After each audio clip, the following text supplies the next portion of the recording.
make it here tonight. I'm going to do the short video. We're only going to be here for 10 minutes, so hello on video land.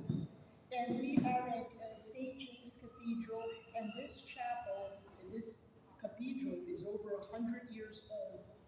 And they have paintings that are from the Renaissance, from the 14th century. I was going into that. I also have some of my paintings here also throughout the chapels. The reason I brought you here is because I wanted you to see stained glass windows, okay? And it's a little bit different from the type of stained glass that we made in the classroom. And I want to tell you a little bit about the history of stained glass windows and how they came about, okay? So when you're thinking of paintings, and you have to think of paintings, mosaics, and stained glass kind of almost at the same time.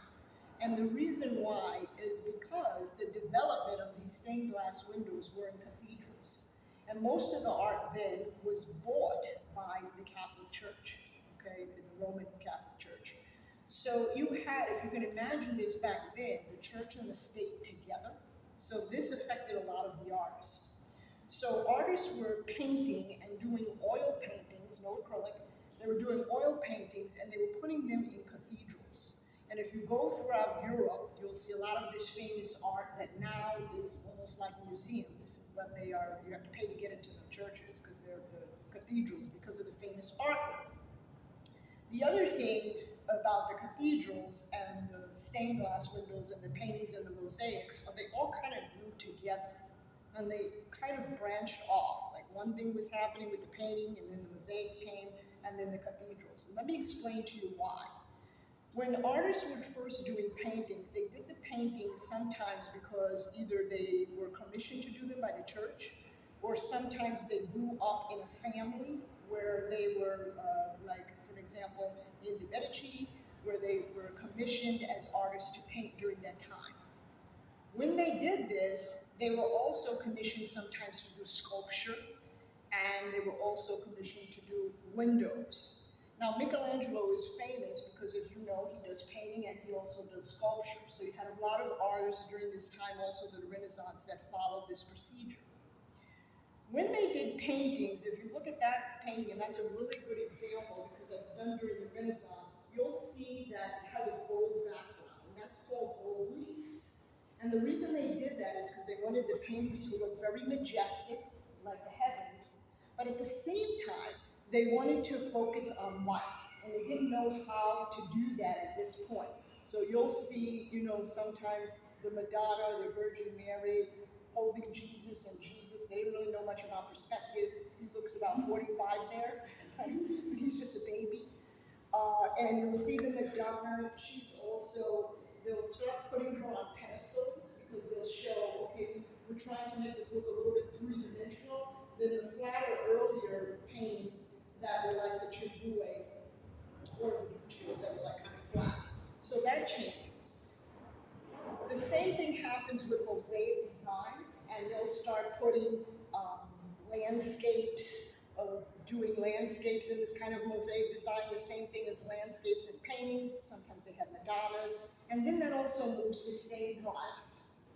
But when they got to the stained glass windows, they looked around and they said, well, wait a minute, we have paintings, and they're bright, and we know a little bit now how to paint the light. And we have mosaics, and we can do this too. And you have to realize back then, to paint, they didn't go to an art store. They had to grind the paint. It was a really long process. Not until I think it was 1864, right? John Rad came along, and Impressionist painters came about because they developed the tube of paint. But before that, people were grinding the paint from these kind of pigments. And from the mosaics, they actually went and traveled to different places. Like if they were looking for amber, they went to Poland. If they're looking for, so they were saying, okay, we need to get, onyx, we have to go here. We're going to Africa, all these different places. And if you ever get a chance and you go to Rome, in Italy, you will see the Sistine Chapel, right? And if you walk through the large chapel, and you walk through the whole church, you'll see a lot of paintings, and none of those paintings are oils. They're all mosaics. So what they would do is they would look for these little pieces of stone, and when I'm saying the stone, it was like the size of my pinky or half the size of my pinky. So if they wanted to do a shadow in a lip and it was garnet, they had to have a garnet stone and look for that, and maybe the shadow, is going to be a brighter stone, like a light, like a ruby. And they actually made these faces from these little tiny stones. And another place that I recommend that you go to in Italy is also the Medici Chapel. That whole chapel is basically, the floor and the whole ceiling are made from these little tiny mosaic stones, okay? And the church is like 7 times the size of this. So if you can imagine what went into that. The reason why I'm telling you this is when they had stained glass windows, they're like, okay, we're doing this with the painting, we're trying to find a light, we're trying to find a light by getting these different kind of stones and putting them together, and now we want to do the same for the windows. And this is where the word stained glass comes in. Because most of you in my class went out and purchased stained glass that was already stained. But they didn't do that back then. They had to stain the glass. So it's a whole process where they had to color the glass, right? They had to put it in like these heat ovens where they're heating this up and the glass changes a little bit of color. So they had to really know a lot about color theory. And they also had to think about, okay, what am I going to do with the figure? How am I going to put one color next to the next color when I cut the glass to make that pop and make it look three-dimensional? Because when you're looking at a painting, it's easier to do, but when you have the light coming through a window, depending on how the light is coming, one day it could be coming from the side, it could be coming, at a 40-degree angle, that could change how the windows look color. Now, once they developed the idea and they stained the glass of the windows, they started doing a lot of art that was also close to the altar. So you had all these churches that had stained glass windows that were also close to the altar. The paintings were also there as an altar piece, a triptych. You see like 3 paintings that kind of open up and together. And it's very interesting because if you go to Europe, and I'm not picking on Italy, right? It's just where most of these famous triptychs are. If you look at the bottom of these paintings, so they'd have a painting sometimes, and they'd have, these scenes at the bottom. That was where the artist got to be free. So if you ever got to see those, you'll say, oh, these little paintings at the bottom of this big painting looks totally different. The style is a little bit different, right?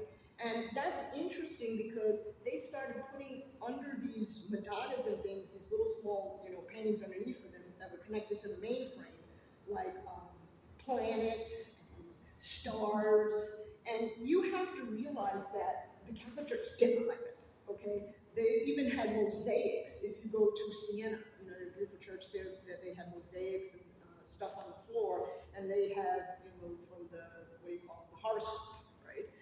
So they're putting this in the church. So, even though when you think about the church and the history of that would be bringing in anyway. But the thing is where they got the history from. But people didn't like that back then. In fact, Galileo was like thrown out of the church. I think it was just like, 50 years ago where the church said, okay, we're sorry, he was kind of right. So when you're thinking about these things, and they also have these paintings, like I said, near the altar, and they had graves on the floor. So in a lot of churches, they have them here too, where you'll see graves on the floor, because the closer you got to the altar, if you were an artist and you had your painting, right, or you had your body, you were, supposed to be like, ascended right away. God would take you no matter what you did, for all your indulgences and everything. Well, the same with these stained glass windows, right? They became an idea of the importance of light and also reflection. So if you kind of think about that history about what's happening at the same time in the church, it's really important. So I do want to show you an example. So you can see here that this is kind of a contrast. So we were looking at the color, we have these yellows, and we have these warm, and we have these blue colors. So you see how they kind of changes?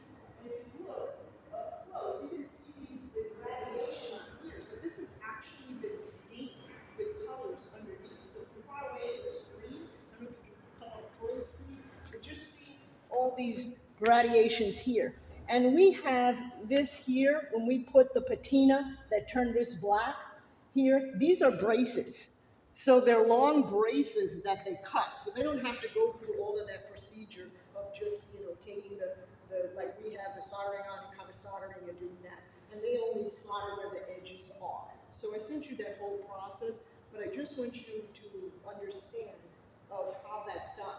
And then they have these intricate designs in here, which they had to make, which is very difficult. We have to say, what happens? I really have to really pay attention to the negative space, and I have to really make that pop, and I have to really put those shadows in there. Because if it gets dark in the evening in the church, you can still see the stained glass window, even when the lights are off, right? So if you were coming late at night, when you're in here with the meditation, you could still see the windows. So that was an important idea of light. So I'm gonna leave this stuff here. I'll take it. And we're gonna go into the next room.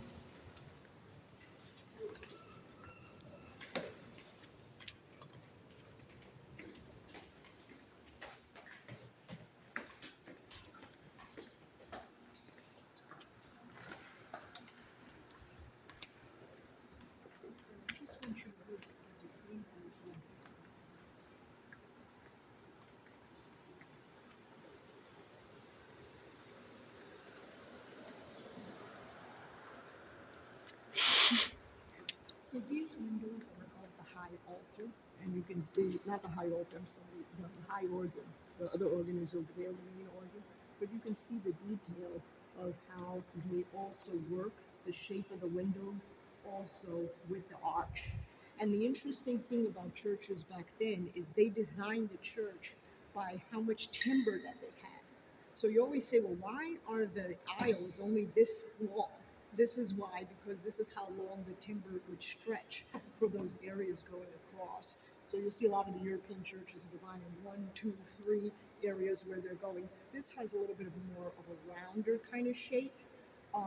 Also, this church is more like the Medici Chapel in Florence, Italy, because you see a lot of empty space and a lot of gray areas which were used for meditation. Whereas if you're going to Rome, right, that's a little bit different, a little bit more, gaudy. You'll see like a lot of marble, and you'll see more art also on the wall.